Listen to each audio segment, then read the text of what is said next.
We pressurized hydrogen in the first section. In the middle of the gun, there's a barrel. That's where the projectile is held.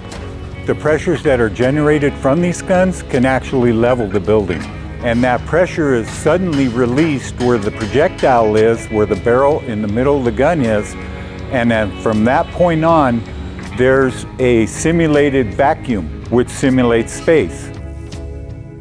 And then it is impacted where the target is. It's all about the timing. You're dealing with about 500 microseconds.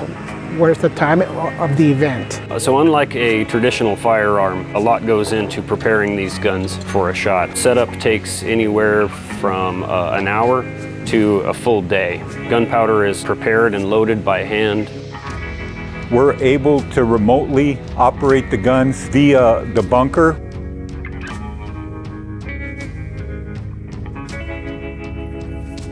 On the count of 3, 3, 2, 1. It's equal to 25 times faster than a .44 mag.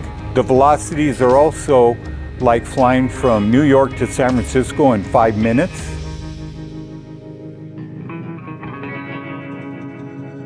One of the interesting things that we learn is that a massive piece of metal does not offer the same level of protection of really thin pieces of metal, but stack all together. What we're doing is we have very light layers of material, and those layers, they function to progressively break the particles until the very last layer that just receives all the energy from the hit, and it stops right there.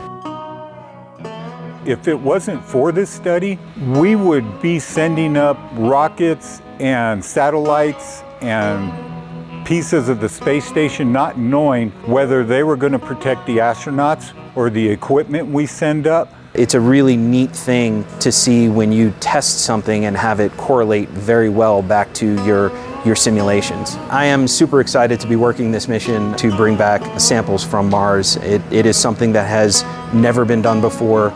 And we are learning so much from this, especially because it's Mars. It's a planet that we had fascinations for a very, very long time. So it is humbling and a lot of work, right? Being here, testing things, it's amazing.